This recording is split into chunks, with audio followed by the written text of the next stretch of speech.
ஹஜ்ரத் அஹ்மத் அலைஹிஸ்ஸலாம் அவருக்கு எதிராக வைத்த ஆட்சேபனைகளுக்கு பதில் சொல்லவில்லை என்று கூறினார்கள்.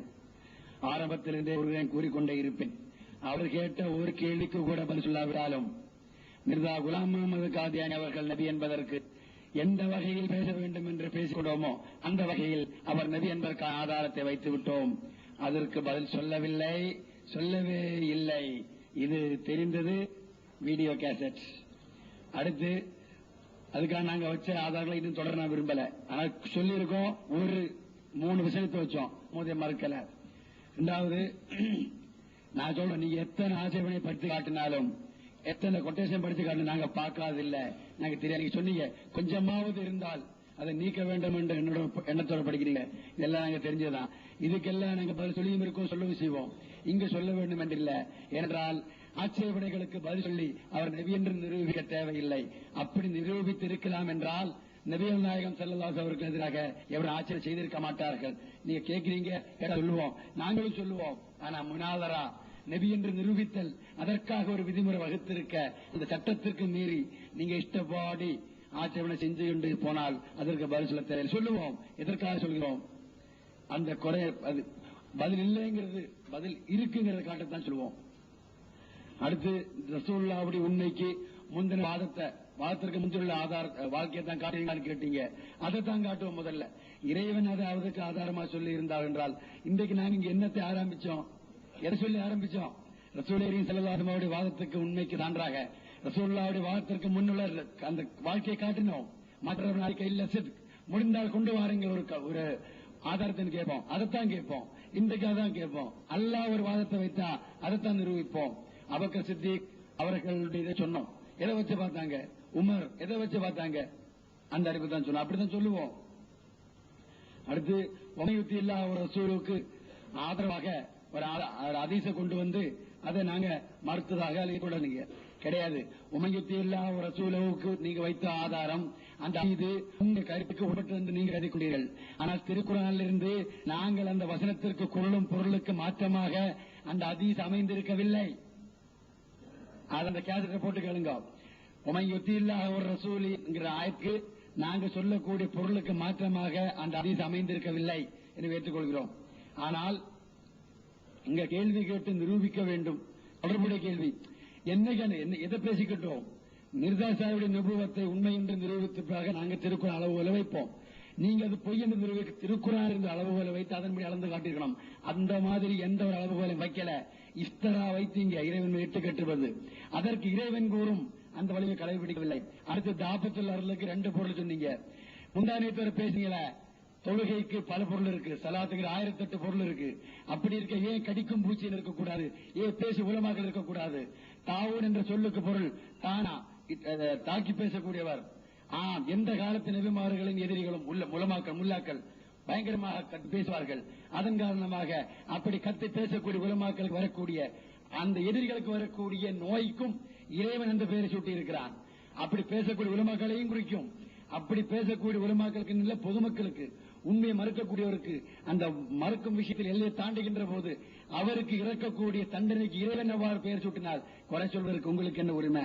அப்புறம் இந்த அரபு அகராதியில் அரபு மொழியின் சொற்களுக்கு இருக்கக்கூடிய இந்த பொருளை கட்டுப்படுத்துவதற்கு உங்களுக்கு உரிமை வழங்கியது யார்? நீங்கள் சொன்னால் அது முடிவாகி விடுமா? அந்த அர்த்தம் தப்பு என்று சொல்வதற்கு உங்களுக்கு என்ன உரிமை? இப்படி கேள்விக்கு மேல் கேள்வி நாங்களும் கேட்கலாம். ஆனால் அது ஒன்றும் அவருடைய உண்மைக்கு ஆதாரமோ மறுப்போ ஆகாது. இறைவன் கூறும் வழியில் ஆராய முடிந்தால் முன்வாருங்கள்.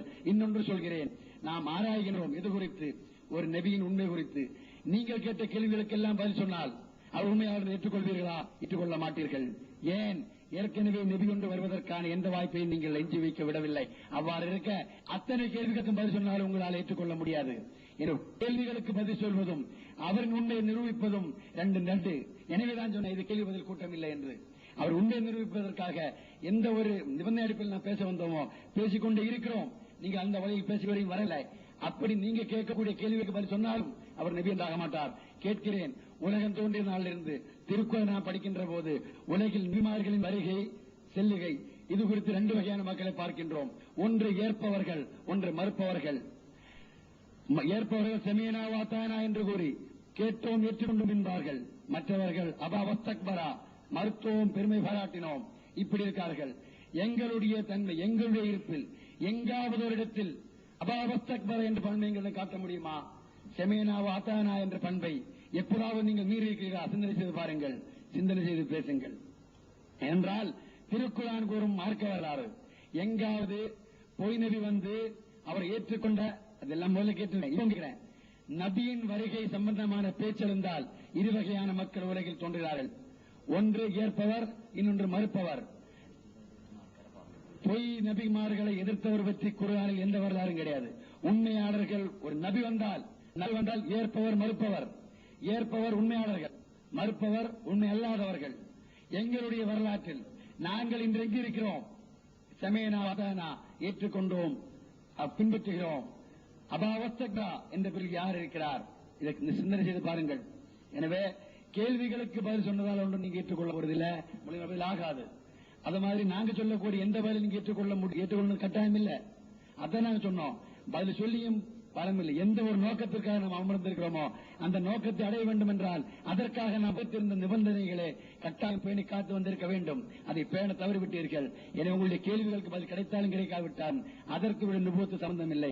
ஆம், அந்த நிபந்தனைக்கு உட்பட்டு நாங்கள் வைத்த ஆதாரங்கள் திருக்குர்ஆன் காட்டிய அளவுகோலின்படி அவர் நபி என்பதை நிரூபித்திருக்கிறோம்.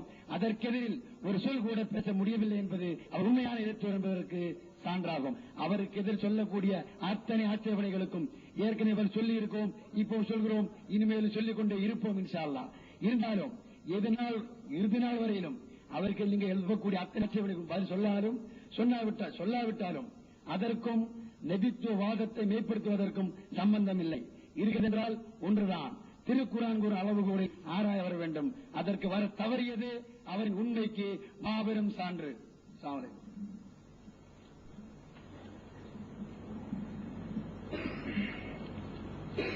மௌலவி இமாத், அஸ்ஸலாமு அலைக்கும்.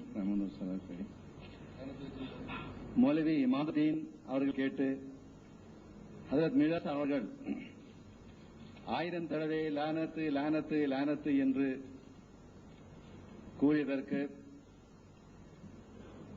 அவர் பதில் கேட்டிருக்கிறார்கள். ஏன் 1000 தடவை என்று சொல்லலாம் அல்லவா? ஏன் லானத்து லானத்து லானத்து என்று எழுத வேண்டும் என்று?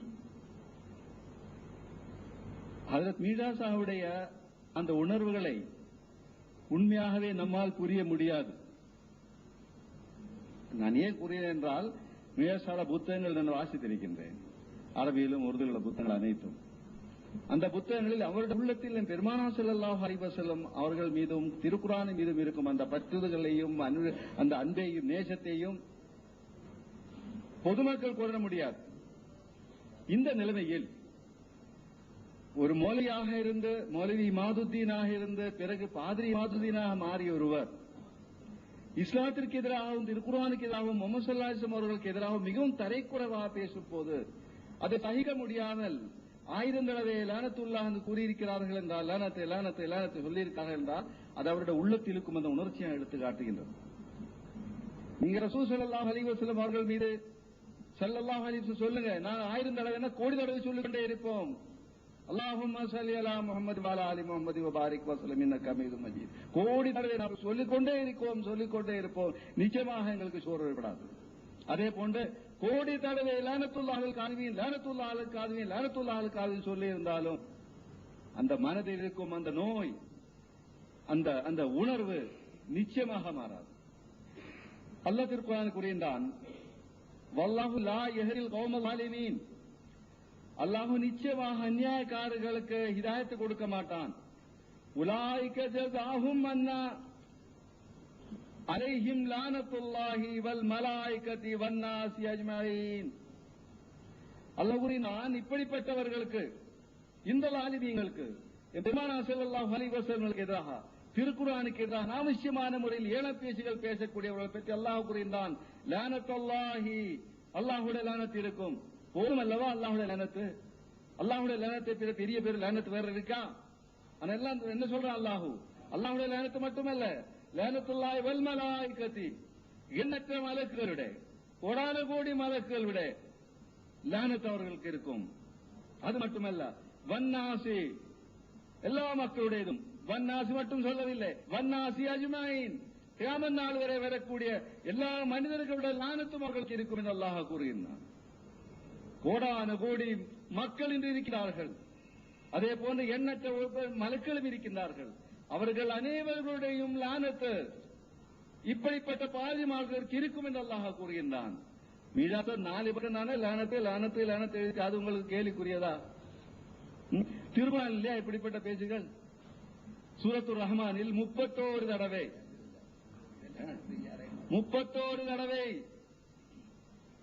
ஃபபிஐ ஆலாஇ ரப்பிக்குமா துக்கஸிபான் எழுதவில்லையா?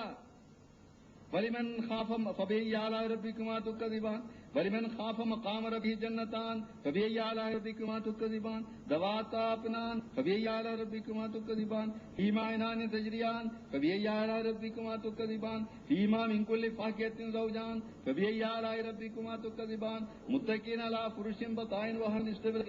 இவ்வாறு ஒவ்வொரு சிறு சிறு வசனத்துக்கு கூட திருக்குர்ஆனில் அடிக்கடி அடிக்கடி அடிக்கடி ஃபபிஐ ஆலாஇ ரப்பிக்குமா துக்கஸிபான் ஃபபிஐ ஆலாஇ ரப்பிக்குமா துக்கஸிபான் கூடிக்கொண்டிருந்தானே அல்லாஹ் ஏன் சொன்னான்? அல்லாஹ் இதற்கு என்ன நீங்க பதில் சொல்றீங்க?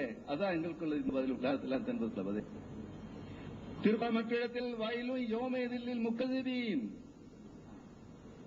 பொய்யாக்கக்கூடியவர்களுக்கு அன்றைய நாளில் ஹலாகத் இருக்கும். வயலு யௌமஇதில் முக்கஸிபீன், வயலு யௌமஇதில் முக்கஸிபீன் எத்தனை தடவை சூரத்தில் கூறப்பட்டிருக்கிறது? வயலு யௌமஇதில் முக்கஸிபீன். ஏன் ஒரு தடவை சொல்ல முடியாதா அல்லாஹ்னால? ஆமா, நீங்க ஒவ்வொரு தொழுகைக்கு பிறகு ஏராளமான முஸ்லிம்கள், நீங்க சொல்றீங்களோ தெரியாது, 33 தடவை சுப்ஹானல்லாஹ் சுப்ஹானல்லாஹ் சுப்ஹானல்லாஹ் அல்ஹம்துலில்லாஹ் அல்ஹம்துலில்லாஹ் அல்ஹம்துலில்லாஹ் அல்லாஹு அக்பர் அல்லாஹு அக்பர் எல்லாம் சொல்றீங்களே, ஏன் சொல்லணும்? சுப்ஹானல்லாஹ் 33 தடவை சொல்ல போதாதா? அல்ஹம்துலில்லாஹ் 33 தடவை சொல்ல போதாதா? அல்லாஹுக்கு 34 தடவை சொல்ல முடியாதா? ஏன் சுப்ஹானல்லாஹ் சுப்ஹானல்லாஹ் சுப்ஹானல்லாஹ் சுப்ஹான் சொல்லிக் கொண்டிருக்கணும்? அல்லாஹ் இந்த ரசூலை கற்றுக் கொடுத்திருக்கிறார். தொழுகையில் ருக்குவில் சுப்ஹான ரப்பில் அலீம் சுப்ஹான ரப்பில் அலீம் சுப்ஹான ரப்பில் 3 7 5 7 11 சொல்லணும். ரசூலுல்லாஹ் சொல்லிருக்காங்கல்ல, சுப்ஹான ரப்பில் அலீம் கதாலிகா சுப்ஹான ரப்பில் அலா கதாலிகா சொல்லக்கூடாதா? இவ்வாறே சுப்ஹான ரப்பில் அலா ஏற்கனவே சொன்னதை போன்று சுப்ஹான ரப்பில் அலா ஏன் அடிக்கடி சொல்லிக் கொண்டிருக்கணும்? இப்போ குர்ஆனும் சுன்னத்தும் என்ன சொல்கின்றதோ அதுக்கேற்றவாறு தான் எழுதியிருக்காங்க. லானத் லானத் லானத். இது யாருக்கா எழுதியிருக்காங்க? சிந்தனை தாங்க அவர்களே. நமது அபிமானத்துக்கு ஒரு கேள்விக்குறி. ரசூல் கரீம் ஸல்லல்லாஹு அலைஹி வஸல்லம் அவர்கள் இழிவுபடுத்துகின்ற, ஈடுபடுத்துகின்ற இந்த முல்லாக்கள் மௌலவிகளாயிருந்து பிறகு பாதிரிகளாக மாறிவிட்டு ஏளன செய்து கொண்டிருக்கும் இவர்களுக்கு தான் சேலஞ்சு விடுத்து லானத்துல்லா லானத்துல்லா லானத் லானத் சொல்லியிருக்கார்கள். இது உங்களுக்கு கேலிக்குறியா? பிறரை சிரிக்க வைப்பதற்கு ஒரு வழியா? இது சின்ன விஷயம் பாருங்க சார். இவருடைய உள்ளத்தில் ரசூலே இருக்கின்றது. அது மீரா சாப் லானத் எழுதியிருக்கிறார்கள் என்றால் அதுக்கு ஒரு காரணம் இருக்கும். அவருடைய உள்ளத்தில் இருக்கும் அந்த உணர்வுகளை வெளிப்படுத்த முடியாமல் தவித்துக் கொண்டு 4 பக்கம் மட்டும்தான் எழுதியிருக்காங்க. 4 பக்கம் மட்டும். 1000 தடவை இப்படிப்பட்டவருக்கு நாங்கள் லானத் ஓதிக்கொண்டே இருப்போம். லானத்துல்லாஹ் அலல் காதிபீன் லானத்துல்லாஹ் அலல் காதிபீன். பொய்யர்கள் ஸல்லல்லாஹு அலைஹி வஸல்லம் அவர்களுக்கு எதிராக, குர்ஆன் கரீமுக்கு எதிராக இப்படிப்பட்ட குற்றச்சாட்டுகள் கூடும் பொய்யர்கள் மீது 1000 தடவை என்ன கோடி தடவை தேமனார்கள் இருக்கட்டும். மீராசன் 4 பேர் சொன்னா எழுதியிருக்காங்க. அதே உங்களுக்கு கேள்விக்குறியா? சுப்ஹானல்லாஹ்.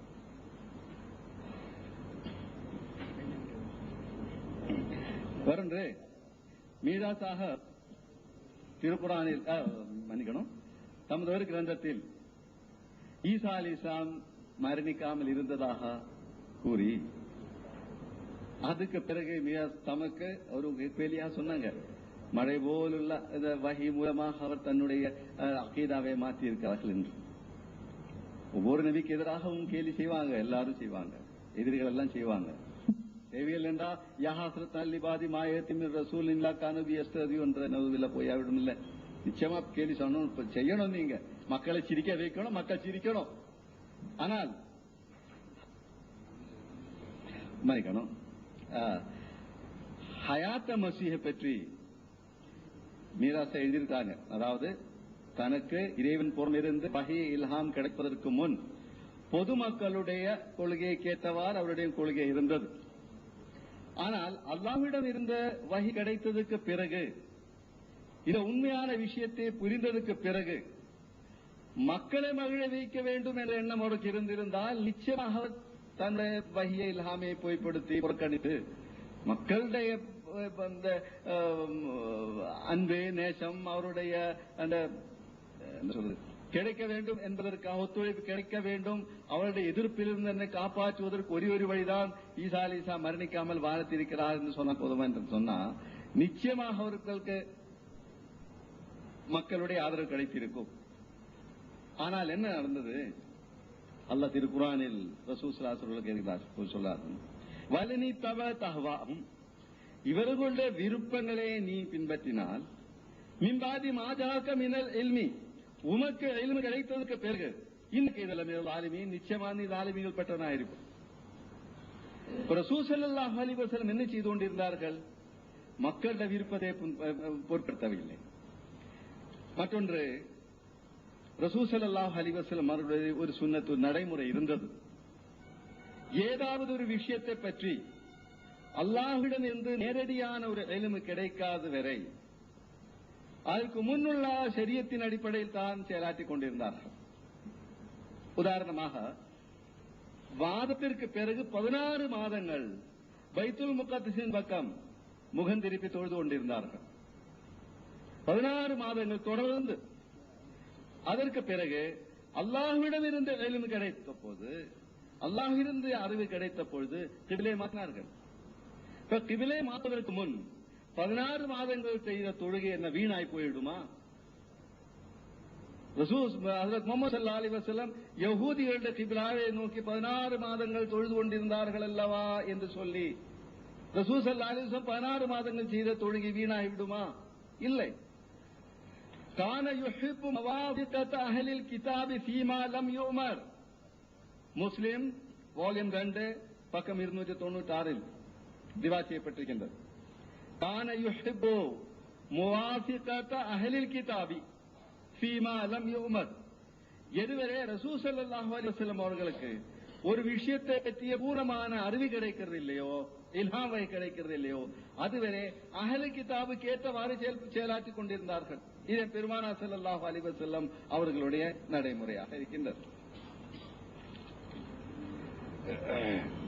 ஹஜ்ரத் மீர்ஸா சாப் ரசூல் ஸல்லல்லாஹு அலைஹி வஸல்லம் அவர்களுடைய நடைமுறைக்கு ஏற்றவாறு செயலாற்றி இருந்தார்கள் என்று இருக்கிறார்கள் என்றால் அதில் ஆட்சேபனத்துக்குரிய எதுவுமே இல்லை. பொதுமக்களுடைய கொள்கைக்கு ஏற்றவாறு பரிபூர்ணமான முறையில் ஆராய்ந்த ஒரு முடிவுக்கு வருவதற்கு முன் இறைவன் புறமிருந்து கிடைத்த அந்த அறிவின் அடிப்படையில் தாம் இதுவரை தன்னுடைய இந்த கொள்கை தவறானது, பொது முஸ்லிம்கள கொள்கை தவறானது என்பதை அவர் நிரூபித்து காட்டி ஹஜ்ரத் ஈசா அலைஹிஸ்ஸலாம் வஃபாத்தை எடுத்து வைத்திருக்கிறார்கள். قال يا أبت إني رأيت 11 كوكبا والشمس والقمر رأيتهم لي ساجدين என்ற அந்த ஆயத்திற்கு மதிப்பிற்குரிய சொல்லி இருக்கிறார்கள். இது ஹஜ்ரத் ஈசா அலைஹிஸ்ஸலாமுக்கு நபிப்பட்டம் கிடைப்பதற்கு, ஹஜ்ரத் யூசுப் அலைஹிஸ்ஸலாமுக்கு நபிப்பட்டம் கிடைப்பதற்கு முன்னுள்ள வஹி என்று. ஆமா, நபிப்பட்டம் கிடைப்பதற்கு முன்னுள்ள வஹி என்பதின் காரணமாக இதை மறுக்க முடியுமா? நான் கேட்கின்றேன்.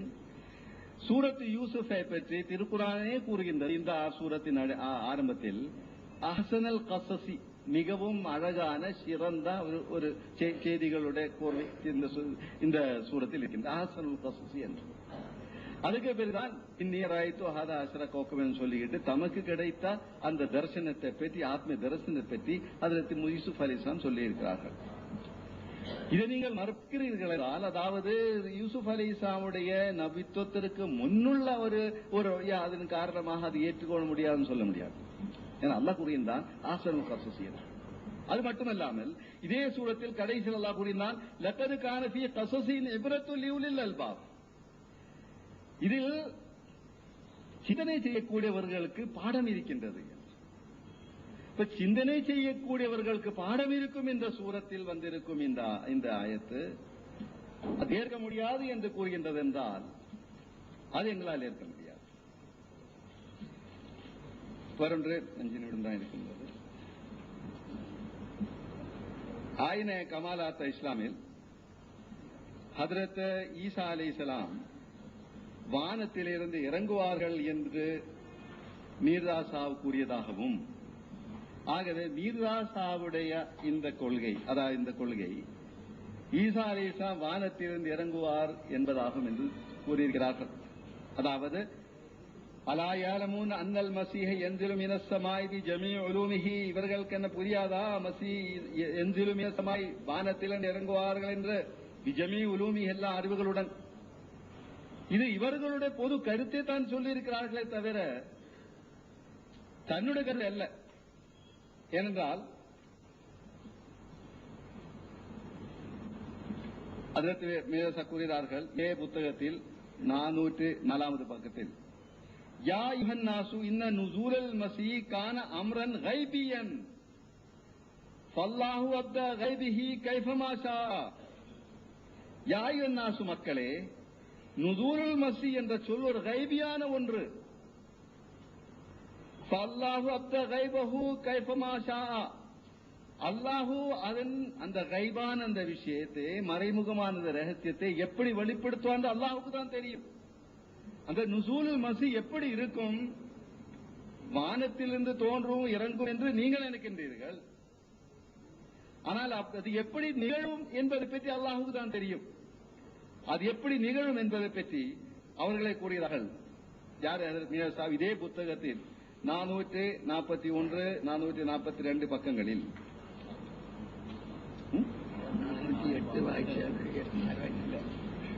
408 தான் எருல் மஸீஹ், 404 இருக்கிறது. அது கைபியான ஒன்று. அதன் விளக்கம் அல்லாஹ் எடுத்து உரைப்பான். பிறகு அது என்ன விளக்கம் கூறுகிறார்கள்? வல் அஸ்ல் அஷ்ஃபு ஃபீ ذلك கலாமில்லாஹி தஆலா ஃபன்துரு இலல் குர்ஆனில் கரீம். திருக்குர்ஆனிற்கு விளக்கம் எழுதப்பட்டிருக்கின்றது. கைஃப யுபைனு மான் நுஸுல் ஃபீ ஆயாத்தில் உமா வ ததப்பரு ஃபீ கௌலி தஆலா வஅன்ஸல்னல் ஹதீதா وفي قوله اسمه قد انزلنا عليكم لباسا وفي قوله جل شانه وانزل لكم من الانعام. அதாவது திருக்குர்ஆனில் நாம் இந்த இரும்பை இறக்கினோம், நாம் உங்களுக்காக ஆடைகளை இறக்கினோம், உங்களுக்காக நாற்காலிகளை இறக்கினோம் என்றெல்லாம் சொல்றான் அல்லவா? எப்படி இறக்கிறது? வானத்திலிருந்து திடீர் இந்த பேண்ட் ஷர்ட் இந்த கோட்டு பத்லோண்டா வருமா இறங்கி லிபாஸ். அது வானத்திலிருந்து இந்த இரும்பு இறங்கி கொண்டிருந்தா எப்படி இருக்கும் நம்மட நிலைமை? நடந்து போகும்போது திடீர்னு ஒரு இரும்பு துண்டு விழுகிறது வானத்தில் இருந்து. இதான் பொருளா? இதெல்லாம் பூமியிலிருந்து வெளிவரக்கூடிய பொருள்கள். இதே போன்று அது ஈசா அலைஹிஸ்ஸலாம் பூமியிலிருந்து வரக்கூடியவர்கள். இப்ப வானத்தில் என்பது என்சிலு என்பதுக்கு வேற விஷயம். அது நேரம் இல்லை. என்பதுக்கு என்ன, ஈசா அலைஹிஸ்ஸலாமுடைய ஹயாத் வஃபாத்தில் விஷயம் முடிஞ்சதுனால அதுக்கு நான் விளக்குறது இல்லை. நீங்க சொன்னதின் காரணமாக தான் என்சிலுல் மஸீஹ்க்கு விளக்கம் சொல்ல வேண்டிய வந்திருக்கின்றது. என்சிலுல் மஸீஹ் என்பது அமருன் கைபியன், கைபியான ஒரு அமர். அது எப்படி நிகழும் என்று அல்லாஹுக்கு தான் தெரியும். அதை பற்றி ஆராய்ச்சி பண்ணி அல்லாஹுவிடம் இருந்து அவருக்கு விஷயம் கிடைத்திருக்குது. அந்த ஹதீதா, இந்த இரும்பு இறக்கிறேன், இந்த ஆடைகளை இறப்போம், அண்ணாமை இறப்போம் என்றெல்லாம் அல்லாஹ் சொல்லியிருக்கிறார். ஆகவே மீர்சா சாஹுடைய கருத்து என்சிலுல் மஸீஹ் வானத்தில் இருந்து இறங்கும் என்று ஜாலிசாம் இறங்கும் என்றதல்ல. உங்களுடைய பொதுவான கருத்து எப்படி ஆகியிருக்கலாம் தான் சொல்லிருக்கேன். ஆயுபன் நாஸ் என்று சொல்லி இருக்கா? ஒரு நிமிஷம். அஸ்ஸலாமு அலைக்கும்.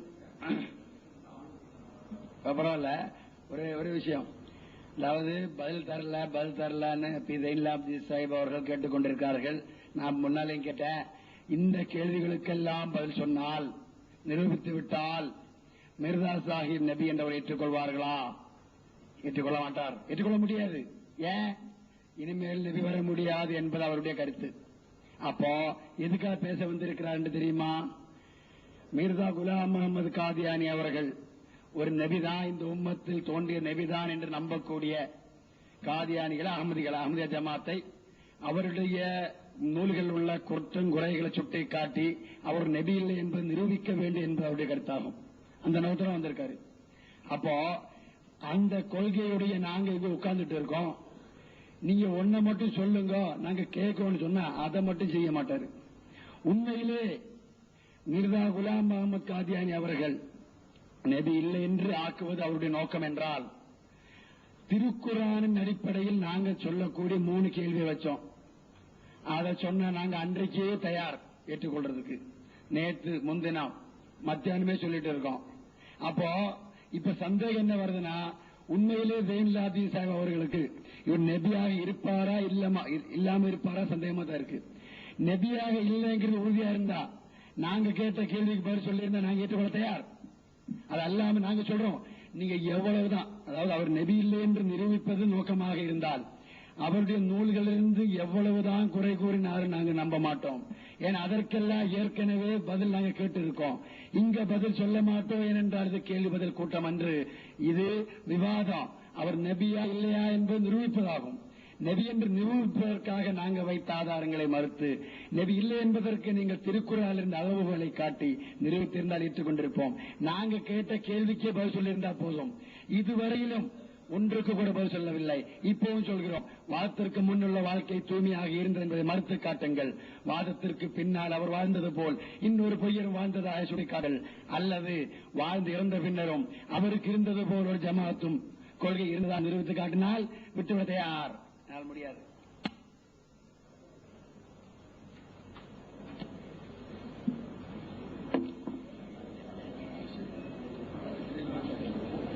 அன்பிற்குரிய சகோதரர்களே,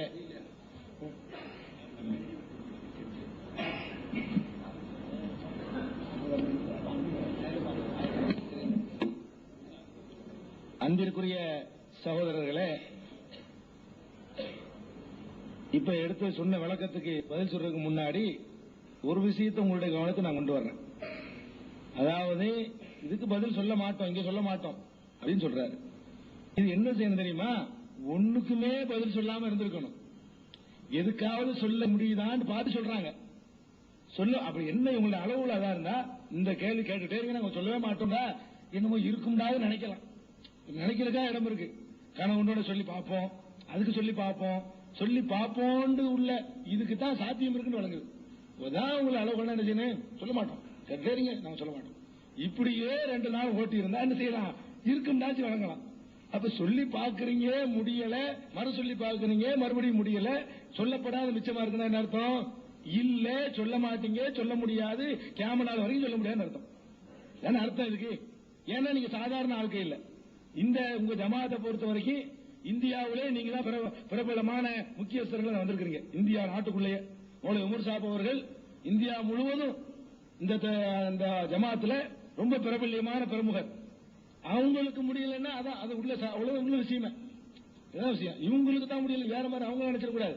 யாராலும் முடியாது. அதான் கேள்வி. மிர்சா சாஹிப் இருந்தா கூட இருக்க முடியாதுன்றதான் என்னுடைய உண்மையான நிலைமை. அதையும் நீங்க விளங்கிக்கணும். அடுத்தது, இதெல்லாம் இல்லைன்னா ஒத்துக்குவீங்களான்னு கேட்கிறாங்க. என்ன ஒத்துக்குவீங்களான்னு கேட்கிறாங்க. நான் கேட்கிறேன், ஆரம்பத்திலே நான் சொல்லிட்டேன், நபிகள் நாயகம் ஸல்லல்லாஹு பிறகு நபி இல்லை என்பதை நாங்கள் தெளிவா நிரூபிச்சு விட்டோம் முந்தின தலைப்புல. அதனால இந்த வாதமே தேவை கிடையாது. உங்கள் உள்ளத்தில் நம்புறீங்களே அதுக்கு இடமில்லைன்னு சுட்டி காட்டுவதற்குத்தான் ஒப்பந்த அடிப்படையில் பேசுறோம் முதல்ல நான் சொல்லிவிட்டேன். இது ஒரு புதிய விஷயம் இல்லை. என்னுடைய இந்த தலைப்புல துவங்கும் பொழுது ரசூல் ஸல்லல்லாஹு அலைஹி வஸல்லம் நபி கிடையாது என்பதை நாங்கள் நிரூபித்தோம்.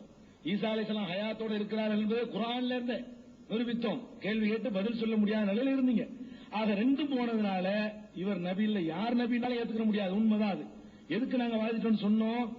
அதாவது இதுக்கு பிறகும் நபின்னு ஏதாவது சில பேர் நினைச்சா அதுக்கு கூட தகுதி இல்லைங்கிற சொல்றதுக்குத்தான் நாங்கள் இதை சொல்றோம். முன்னாலே நான் சொன்னதுதான், புதுசு ஒண்ணு இல்லை இது. அதுக்கப்புறம் இப்ப சொன்னது தொடர்பாக சில விளக்கம் சொன்னாங்க. என்ன விளக்கம்?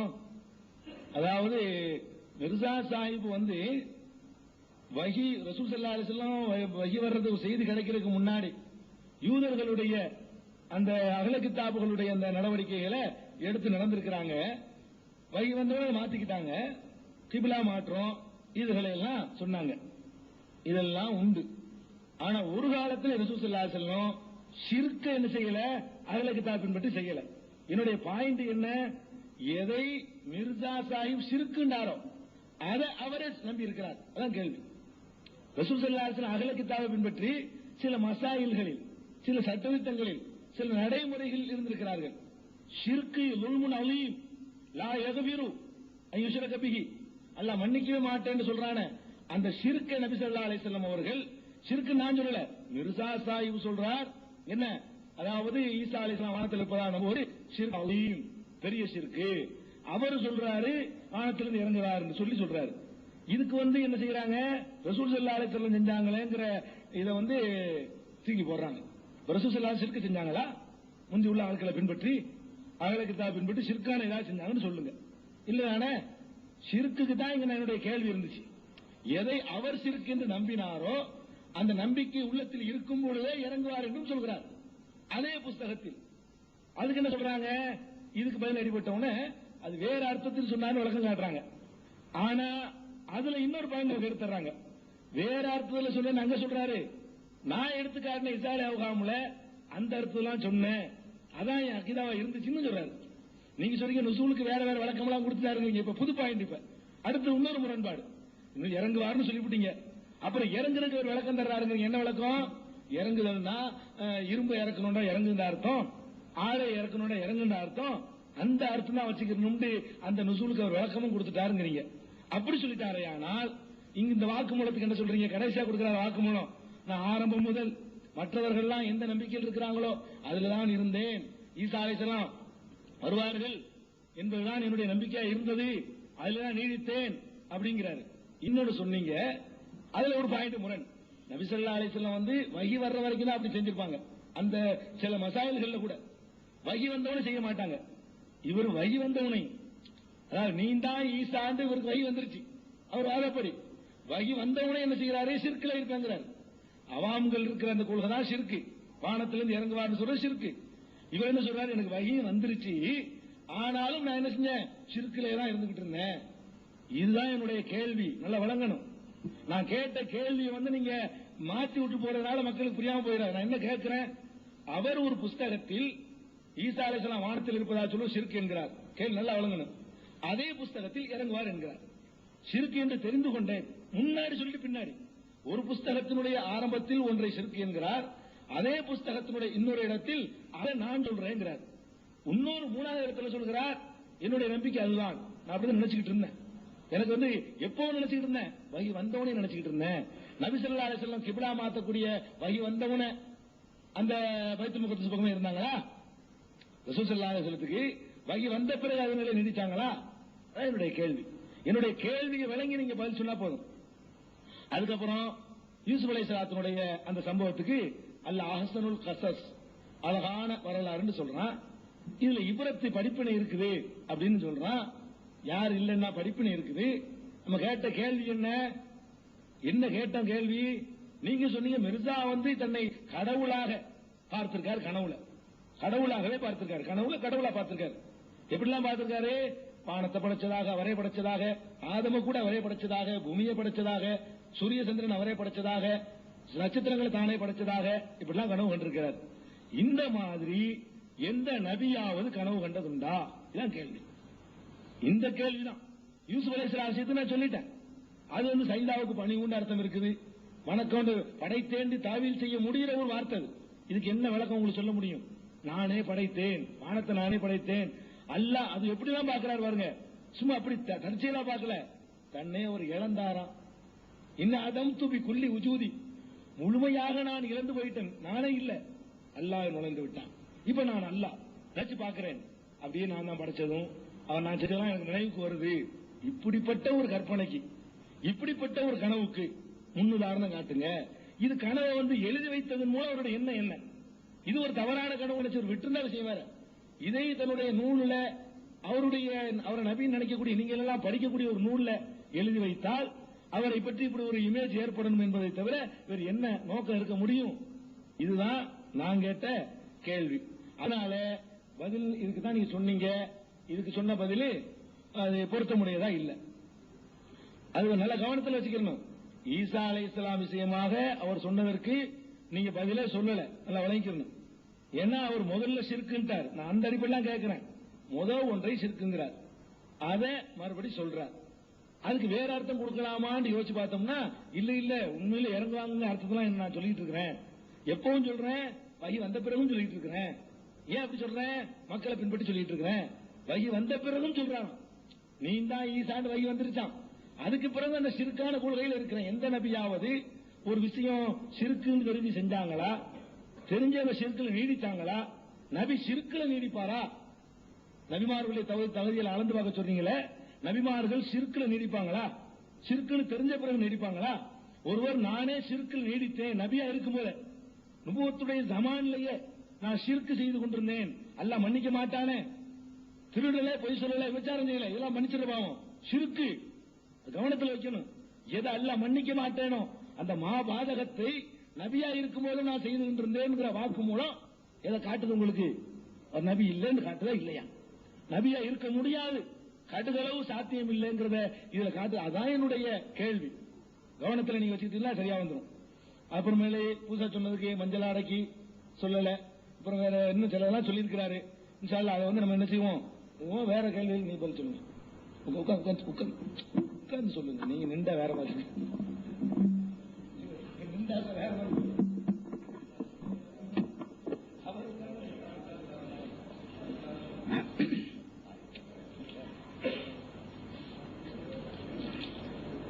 بسم الله الرحمن الرحيم. فقال الله تعالى في القرآن العظيم: ومن أظلم ممن افترى على الله كذبا أو كذب بآياته إنه لا يفلح الظالمون.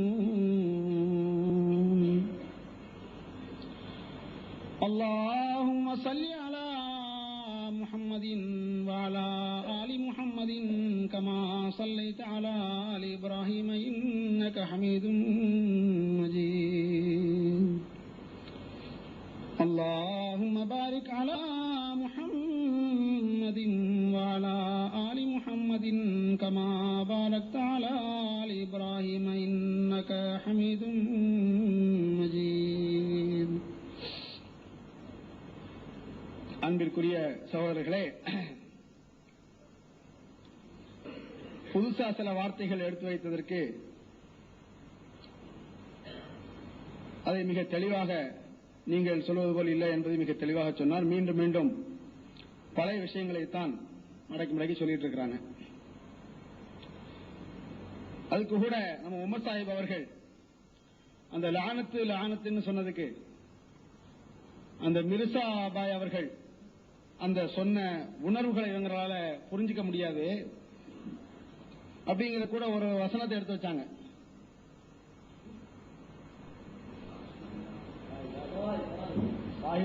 சாஹிப் லானத்துல்லாஹி வல் மலாயிகத்தி வன்னாசி அஜ்மஈன் அப்படிங்கிற வசனத்தை வச்சாங்க.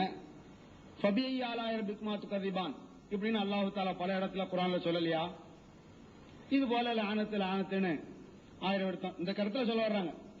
அப்போ ஃபபிஐ ஆலாய ரப்பிக்குமா துகதிபான்ங்கிற அந்த வசனத்தை அந்த சூரத் ரஹ்மான நம்ம எந்த அளவுக்கு இடம் போடுறோமோ அது போலதான் நீங்க இதை இடம் போடணும் அப்படின்னு சொல்ல வர்றாங்க. புரியுதா உங்களுக்கு? இந்த ரெண்டுக்கு ரொம்ப வித்தியாசம் இருக்கு. இதுக்கு வந்து மலைக்கு மடுவுன்னு சொல்ல முடியாது, மலைக்கும் மலைக்கு கீழே படுகொலிக்கு கீழே அது சொல்லவே முடியாது, வரும் அவ்வளவு வித்தியாசம் இருக்கு அப்படிங்கறத முதல்ல புரிஞ்சுங்க. இந்த ஃபபிஐ ஆலாய ரப்பிக்குமா துகதிபான்ங்கிற இந்த வசனத்தினுடைய அந்த வார்த்தைகள் ஒன்னொன்னா பாருங்க. அந்த சூரத் ரஹ்மான வெவ்வேறு விஷயங்கள் அல்லாஹ் சொல்லிட்டு இடையில மறுப்பீங்களான்னு கேட்கிறான். நல்ல கவனிங்க, வெவ்வேறு விஷயங்கள் ஒவ்வொரு அல்லாஹ் சொல்லிட்டு வரும்போது என்ன சொல்றான்?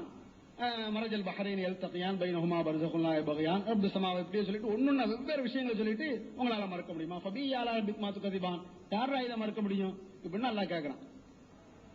இப்படி ஏன் கேட்கிறான்னு சொன்னா மனிதர்கள் நன்றி கட்டு இருக்கிறாங்க.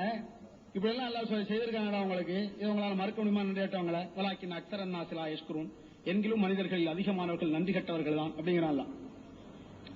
அப்ப இந்த நன்றி கட்டு அலைகிறது இடிச்சு காட்டணுங்கிறதுக்காக இப்படி பேசுறது உண்டு. மனிதனே இப்படி பேசுவான். அப்ப அல்லாஹ் சொல்லும் பொழுது மனிதனை விட மிக அழகாக மிக இலக்கிய நயமாக இருக்கணும்ல. மனிதன் கூட இந்த விஷயத்தை என்ன செய்ய சொல்லத்தான் செய்வான்.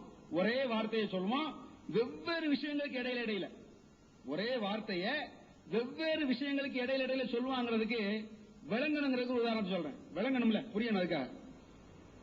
இப்ப ஒரு ஆள் வந்து ஒருத்தனை சிறு வயசுல இருந்து அவரே வளர்க்கிறாரு, அவரே படிக்க வைக்கிறாரு, அவரே கல்யாணம் வைக்கிறாரு, அவனுக்கு வீடு கட்டி கொடுக்கிறாரு, எல்லாம் செய்யறாருன்னு வைங்க. 10, 30, 40 வருஷத்துக்கு பிறகு அவன் வந்து யாரு வளர்த்து தனக்கு உதவி பண்ணிட்டு இருந்தாலும் அந்த ஆளை போயா நீ என்ன இந்த பெரிய கிழிச்சிட்ட அப்படின்னு மறுத்தறான். யாரு? அந்த பையன். அப்ப அவர் சொல்லுவாரு, ஏண்டா உன்னை சின்ன வயசுல தத்தெடுத்து நான் தானே உன்னை வளர்த்தேன், இதை நீ மறக்க முடியுமா? நீ வளர்த்து கொஞ்சம் பெருசா வளர்ந்தவன நான் தாண்டா படிக்க வச்சேன், அதை உன்னால மறக்க முடியுமா? நீ 8, 9 படிச்சு முடிச்சோன்னு வெளியே காலேஜுக்கு அனுப்புனா அதை உன்னால மறக்க முடியுமா? நீ காலேஜ்ல இருக்கும்போது உனக்கு மாசம் 1000 ரூபாய் அனுப்புனா அதை மறக்க முடியுமா? நீ காலேஜ் விட்டு வெளியே வந்த பிறகு உனக்கு கல்யாணம் முடிச்சு வச்சவன அதை மறக்க முடியுமா? இது பைத்தியமா? போடு அப்படி நன்றி கேட்டான் மறக்க முடியும் எப்படிமோ. ஏன் இதை சொல்றோம்? வெவ்வேறு விஷயங்களை சொல்லி சொல்லி மறக்க முடியுமா மறக்க முடியுமா மறக்க முடியும். இதுதான் ரைட்டு. இப்படிதான் கேட்பான் அவரை.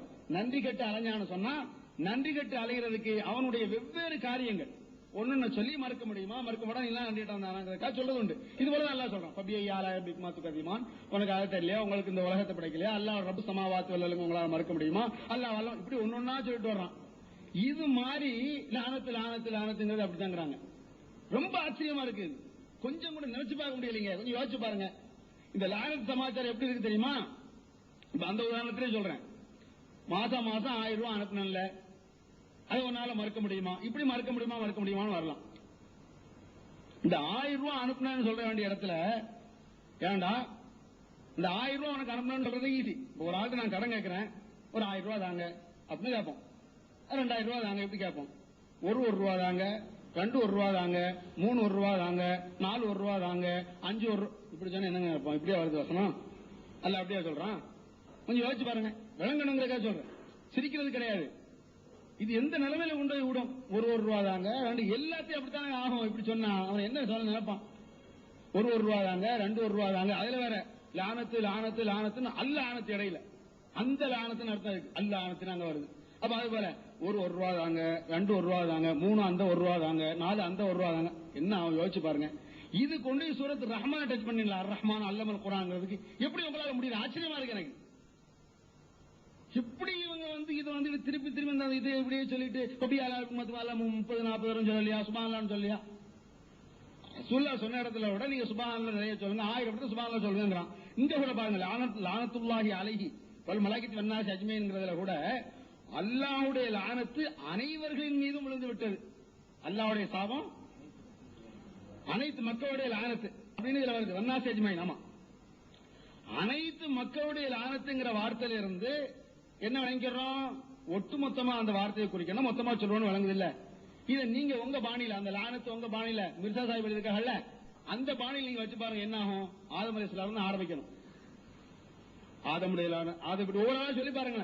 இங்க ஒரு 50-100 வரை சொன்னா கூட எழுந்து ஓடிடுவாங்க எல்லாரும். ஒவ்வொரு ஆதம் அலைஹிஸ்ஸலாத்துல இருந்து இறுதி நபி கடை ரசூலுல்லாஹ் கடைசி இந்த உலகம் அழிப்புள்ள ஒரு மனுஷன் வருவானே அவன் வரையில சொல்லி பாருங்க. இது என்ன நிலைமையில கொண்டு போய் விடும்? என்ன நினைப்பா நீங்க நினைச்சு பாருங்க. நான் இப்படி சொல்லிட்டே இருக்கேன் ஒரு ஆள்கிட்ட, நீங்க எல்லாரும் வெளியே போங்கப்பா அப்படின்னா ரைட்டு, நீ ஒரு ஆள் வெளியே போ, 2வது ஒரு ஆள் வெளியே போ, 3வது அப்ப என்ன செய்யும்? என்ன அப்துல் நல்லா தானே பேசினாரு, முடியுமானா இல்லையா? யோசிச்சு பாருங்க. ஏன் அப்படி சொல்றான்? அந்த மனிதனுடைய பேச்சிலே கேள்வி குத்துன்னு சொல்லிடுறாங்க. நான் நையாண்டி விட நினைக்கூடாது. அப்ப நையாண்டி பண்ற மாதிரி இருக்குல்ல, அந்த பேச்சுக்கள் எழுத்துக்கள் என்ன செய்யுது? நையாண்டி பண்ற மாதிரி இருக்கு. அத உணர்ச்சி பொங்க பேசுறதுனால ஒரு விஷயத்தை ரைட்டுன்னு வழங்க முடியாது. சொன்னாங்க உணர்ச்சி இஷ்கரசூல். உங்களுக்கு உணர்ச்சி வரும்னு சொன்னா அந்த இயல்பு கரெக்டா இருக்கும் செய்யணும். உங்க உண்மையிலே இருந்து அது அந்த லெவல்ல நீங்க புரிஞ்சு வச்சீங்கன்னா பார்த்தா உணர்ச்சி வரணும். புரியல உங்களுக்கு நான் சொல்றது?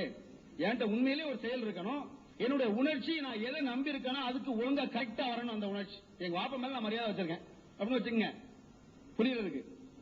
எங்க வாப்ப மேல நான் மரியாதை வச்சிருக்கேன். பாப்பா வர்றாரு, என்னுடைய எந்த தவற வாப்ப முன்னால செய்யக்கூடாதுன்னு நான் நினைக்கணும், அந்த தவறை செய்யாம பாப்பா உங்களை ரொம்ப மதிக்கிறேன், மன்னிச்சுங்க, நம்ம அப்படிலாம் செய்ய மாட்டேன், இது உணர்ச்சி அப்படிதான் காட்டணும். என்ன மன்னிச்சிடணும் பாப்பா, நான் அப்படிலாம் செய்ய மாட்டேன் பாப்பா அப்படின்னு சொல்லிட்டு அந்த செயலுக்கு இருப்பதோட கரெக்டா இருக்கணும், நடக்கணும் அந்த இடத்துல. அதை விட்டு போட்டு உணர்ச்சி எனக்கு வாப்பா மேல ரொம்ப இஷ்டம், எனக்கு சிகரெட் குடிச்சிட்டு இருக்கேன், பாப்பா வாங்க, என்னடா சிகரெட், பாப்பா உங்க மேல ரொம்ப மரியாதை வச்சிருக்கேன் பாப்பா, நான் அப்படிலாம் சிகரெட் குடிக்க மாட்டேன் பாப்பா, என்ன மன்னிச்சுங்க. என்ன நினைப்பான் பாப்பா? ஏத்துக்க. நீங்க யோசிச்சு பாருங்க, உங்க பாப்பா நீங்க அப்படி நடக்க முடியுமா? படைச்ச ரப்புல் ஆலமீன், அந்த ரப்புல் ஆலமீன் அனுப்பி ரசூல் ஸல்லல்லாஹு அலைஹி வஸல்லம் காத்தம கடைசி நபியாக இறுதி நபியா அனுப்பியிருக்கான். அப்ப அவன்கிட்ட போயிட்டு எனக்கு இஷ்க் இருக்குன்னு சொல்லி அந்த சும்மா வார்த்தையில காட்டா இஷ்க் ஆயிருமாங்க? வார்த்தையில காட்டுறதுல இஷ்க், அந்த வார்த்தையோட உள்ளத்துல இஷ்க். உண்மையிலே அல்லாஹ் ரசூல் எப்படி சொல்லிருக்காங்க அந்த அடிப்படையில் இஷ்க் வைக்கணும். சும்மா இஷ்க்னு சொல்லி போக கூடாது. அதுக்கு மேல இஷ்க் உங்கள்ட்ட உண்மையிலே உணர்ச்சியே இல்லைன்னே வச்சுக்குவோம். இஷ்க் உணர்ச்சியில் நீங்க காட்டாம உள்ளத்துல இஷ்க் காட்டினா அது போதுமானது. இன்னல்லாஹ யன்துரு இன்னல்லாஹ லா யன்துரு இலா சுவரிக்கும் வலாக்கின் யன்துரு இலா குலூபிக்கும். உங்க உணர்ச்சிக்கும் அப்படியே பேசுறீங்கன்னா அல்லாஹ் பார்க்க போறது இல்ல. 4 பேருக்கு தெரியாது வேணா அப்படி சொல்லலாம். ரசூல் ஸல்லல்லாஹு அலைஹி வஸல்லம் இஷ்க் வைத்திருக்கிறேன் அப்படி நான் சொல்லலாம். உள்ளதுல திடீர்னு இருந்தாலும் இது அல்லாஹ்க்கு தெரியும். சும்மா வெளியே பத்தாதுங்க. அதை விட அது நம்மளை விட அழகா ஆக்ட் பண்றவங்க இருக்கும். நம்மளை விட மிக பிரமாதமா ஆக்ட் பண்ணுவான். ஆனா அவன் அல்லாஹ் ஏத்துக்க மாட்டான். அப்படி இருக்காங்க. அப்ப அவன்கிட்ட கொடுத்து இந்த மாதிரி ஒரு ஆக்ட் பண்ணிட்டு ஆக்ட் பண்ண முடியாதா? இஷ்ட அப்படியே காட்டுறது. அல்லாஹ் ரசூலை எப்படி அல்லாஹ் தன்னை அறிமுகப்படுது, எப்படி தன்னை சொல்ல சொல்றான், தன்னுடைய தூதரை எப்படி சொல்ல சொல்றான்னு பார்த்து அந்த அடிப்பில் இஷ்க் வச்சு அதன் அடிப்பில் செயல் வரணுங்க. இஷ்க் வருது உள்ளத்துல சரியான என்ன அர்த்தம்? எத்தனை விஷயங்கள் எடுத்து வச்சோம். அல்லாஹு தஆலா சொன்னது, அதாவது காலரா விஷயத்தை, பிளாக், இத குர்ஆன்ல இருந்து எடுத்து, குர்ஆன்ல இருக்குன்னு மிர்சா சாஹிப் எழுதி வச்சிருக்காரு. அத குர்ஆன்ல இருந்து எடுத்து காட்டுங்கிறோம். எடுத்து காட்ட முடியல. தெளிவா தெரியுதுலங்க. குர்ஆன்ல இருந்து இப்ப நான் கேக்குறேன், நான் 15 வயசு பையனை கூப்பிட்டு அல்ஹம்துலில்லாஹ் ரப்பில் ஆலமீன் குர்ஆன்ல இருக்கு, அப்படி எங்கடா இருக்கு எடுத்துக்கானே டக்குன்னு இருக்க அப்படின்றோம். ஒரு 5 வயசு பையன் சொல்லி போடுவானே குர்ஆன்ல இருந்தா என்ன செய்வோம்? ஒரு நபிக்கு நபி நீங்க யாரை வாதிடுறீங்களோ அவருக்கு தெரியலன்னு சொன்னா அவர் சொல்றது இல்ல. உலகால ஆராய்ச்சி பண்ணீங்க, எடுத்து காட்ட வேண்டியது. எடுத்து காட்டுறதுக்கு என்ன உங்களுக்கு? எவ்வளவோ எடுத்து வைக்கிறீங்க. எந்த கேள்வி உங்களுக்கு கேட்டு அந்த கேள்வியை நீங்க கண்டுக்கவே இல்லை. அதை எடுத்து காட்டுறது பிரச்சனை தெரியுமே. அப்ப எடுத்து காட்டாதல இருந்து என்ன தெரியுது? குர்ஆனில் இல்லாத ஒன்றை இருப்பதாக மிர்சா சாஹிப் சொல்லியிருக்காரு. அது எந்த மாற்றம் இல்ல, உறுதி.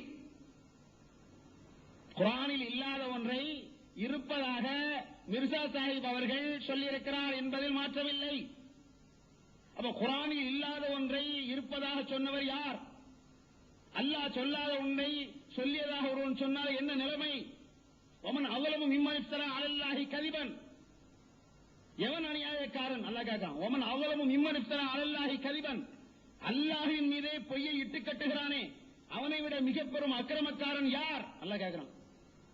அவ் கர்ரப பி ஆயாத்திஹி, அவனுடைய வசனங்களை மறுக்கிறான், அவனுடைய வசனங்களை பொய்ப்பிக்கிறானே இவனை விட அக்கிரமக்காரன் யார்? அல்லாஹ் கேட்கிறான். இன்னஹு லா யுஃப்லிஹு ஸாலிமூன், இப்படிப்பட்ட அக்கிரமக்காரர்கள் வெற்றியடையவே மாட்டார்கள் அல்லாஹ் சொல்றான். அல்லாஹ் அந்த அளவுக்கு போடுறான். எடுத்து காட்ட வேண்டியதானே? இவ்வளவு அல்லாஹ் உங்களை கேட்கறான் எங்க வாதப்படி. அப்படி எடுத்து காட்டுங்க. அப்படி இல்ல நான் ஏன் இதை பத்தி கண்டுக்கவே மாட்டேங்க? இதை இன்னும் சத்தமா சொன்னாதான் கண்டுக்குவீங்களா? இது பத்தாதா? இன்னும் சத்தமா சொல்லணுமா? இது சொன்ன இது தொடவே இல்லை. ரசூல் ஸல்லல்லாஹு அலைஹி வஸல்லம் சொன்னாங்க, மன் தஅம்மத முதாம் மன் கல்ப அலைய முத்தஅம்மிதன் ஃபல்யதபவ மகாதஹு மினன் நார். என் மீது வேணும்னே ஒருவன் அவன் இல்ல நான் சொல்லாதவன சொன்னானோ ஃபல்யதபவ மகாதஹு மினன் நார், அவன் நரகத்தை தங்குமிடமாக ஆக்கிக்கிட்டோம். ரிசர்வ் தங்குமிடம் முன்பதிவு ஆயிடுச்சு, முன்பதிவு செய்யப்பட்டிருக்கு. அப்ப ரசூலுல்லாஹ் சொல்லாத ஒண்ணே புகார்ல இருக்குன்னு சொன்னாரு, அதுக்கு மூச்சையும் காணும். இப்படி எத்தனையோ கிதாப் மாற்றம், அதுவும் போய் தானே. அப்ப இப்படி கேட்கிறோம், இதுக்கு மூச்சு தொடவே இல்லைங்க. அதை பத்தி அதுக்கு என்ன எந்த கேள்வி கேட்கும் அந்த கேள்விக்கு பதில் இல்ல. நம்ம ஒரு கேள்வி கேட்டா கேட்கப்படாத ஒரு கேள்வி பதில் சொல்லிட்டு இருக்காரு. அப்ப உதினல் இல்லதீன யுகாத்தலூன பிஅன்னஹும் ஸுலிமூன், அதுக்கு என்ன கேட்டா அதுக்கு தொடவே இல்லை. இது என்ன நினைப்ப மனுஷன்? உதினல் இல்லதீன யுகாத்தலூன பிஅன்னஹும் ஸுலிமூன் அப்படிங்கிற வசனம் இருக்கு குர்ஆன்ல. ஸுலிமூன் சம்பந்தம் இல்லாம ஆரம்பிக்கப்படுது. ஸுலிமூன் சம்பந்தம் இல்லாம என்ன செய்யப்படுது? ஆரம்பிக்கப்படுது. அநியாயம் செய்யப்பட்டார்கள் அப்படின்னு சொல்லி நிக்க வார்த்தை என்ன தொடர்பு, என்ன ஏது? இப்படியா பேசுவான்? ஒரு மனுஷன் பேசா சிரிப்பானுங்க. ஒரு மனுஷன் தொடர்பு முன்ன பின்ன தொடர்பு இல்லாம வாக்கியத்தை பேசினா என்ன செய்வான்? அவன் ஏதாவது நம்ம நினைக்க மாட்டோமா? ஒரு கடையில போறோம், 10 பைசாக்கு அப்படின்னு பேசாம போறேன். என்னடா 10 பைசாக்கு? என்ன 10 பைசாக்கு வெத்தலை விடணும்னு சொன்னா முடியும். 10 பைசாக்கு சொன்னா என்னப்பா 10 பைசாக்கு? அது வேண்டாமா? தொடர்பு வேண்டாமா? 10 பைசாக்கு வெத்தலை விடும் அப்படின்னு சொன்னா முடியும். அவர்கள் அநியாயம் செய்யப்பட்டார்கள். என்ன இல்ல எவர்கள் என்ன ஏது? இந்த தொடர் இல்லாம ஒரு சாதாரண மனிதன் பேசக்கூடிய அளவு கூட அந்த வார்த்தையில பேச முடியல. அதை விட மோசமா இருக்கு. ஒரு சாதாரண நம்ம பேசிக்கிறோமே, இதை விட மோசமான வார்த்தை இருக்கக்கூடிய அளவுக்கு இருக்கலாம். என்ன பதில் சொன்னா அதை கண்டுக்கவே இல்லை. அப்புறம் தன்மையில் அல்லாஹ் நுழைஞ்சிட்டான். அதை சொன்னா அதுக்கு என்ன வேணும்? இலக்கியத்தை அர்த்தம் கொடுத்தாரு. இலக்கிய அர்த்தம் அந்த இடத்துல கொடுக்க முடியாதுங்கிறதுக்கு அவர் சொல்லியிருக்காரு, ஆதாரம் வச்சோம். அந்த அர்த்தம் கொடுக்க முடியாதுங்கிறது ஒரு ஹதீஸை காட்டினாங்க. ஆதலி வலியன் பக்கத்து ஆதன் தூபில் ஹர்பிங்கிற ஹதீஸ் இருக்கா இல்லையா? அதை எடுத்து வச்சாங்க. அதாவது யார் அல்லாஹ் ரொம்ப நெருங்கி வர்றாங்களோ அவன் அவனுடைய கண்ணாக காலாக கையாக நாம் ஆகிவிடுவோம் அல்லாஹ் சொல்றான். இந்த வசனத்தை இந்த ஹதீஸை எடுத்து வச்சாங்க. ஹதீஸ் சரியான ஹதீஸ் தான். நீங்க சொல்ற அர்த்தத்தில் அது பயன்படுத்தப்பட்டிருக்கா? யோசிச்சு பாருங்க. அது எப்படி பயன்படுத்தப்பட்டா என்ன ஆகும்?